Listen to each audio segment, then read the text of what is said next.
котки ли сте или зверове?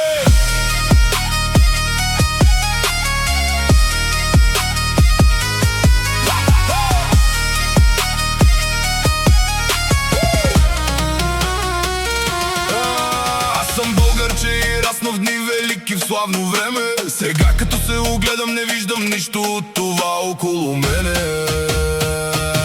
Замазват ни очите с избори, докато те си вечерят с златни прибори. Най-различни личности, българина се чуди кого да избера. Най-различни обещания, отново неизпълнени. Искам да ги полея с бензин и да ги изгоря. Къде е силата на Левски, не живее ли във всеки един от нас? Бойко Певски, прочистването май трябва да започне от вас. Взимат се решения без да се допитат до народа. Наместват си пионки, от които имат си изгода. Къде е силата на българина, известен със своята история, че глава не сме прекланяли, дори да е била отрязана и да се търкаля тя по пода. По цял свят знаят за нашата порода. Аз съм българче и силна майка мен ме е родила. Спите ли бе лъвове, системата ви опитомила. Българин да се наричам, първа радост е за мене. Тези думи трябва да ви дават сила. Не случайно на герба ни е царя на животните.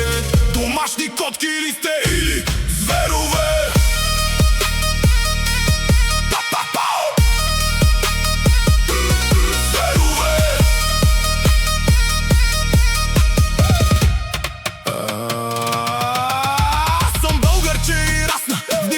Славно време, не ти ли писна българино от апостотия последно време? Не ти ли писна да чакаш дните от заплата до заплата? Кога ще дойдат дните на разплата? Да изгоним от парламента господата. Аз съм българче свободно, в край свободена живея. Уж съм българче свободно, ама не се чувствам така. Унищожиха всичко, плаж, гора и планина. Строят навсякъде, където има декари земя. Добре, че не е плоска, щяха да паднат до сега. Полицията прибира престъпниците, нарушили закона. Полицията пази престъпниците, написали закона. Колко от вас не са такива, каквито искат, а такива, каквито трябва. От живота се умира, никой няма да избяга. Аз съм българче и силна майка мен ме е родила. Спите ли бе лъвове, системата ви е опитомила. Българин да се наричам, първа радост е за мене. Тези думи трябва да ви дават сила. Не случайно на герба ни е царя на животните. Домашни котки ли сте или зверове? Ако спечеля, печеля за цял народ.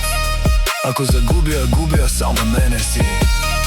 Тези думи на този човек в момента губят смисъла си. Решили сме се вече, или с нас и народа, или ще ви пратим при черните души. Това послание трябва да стигне до правилните уши.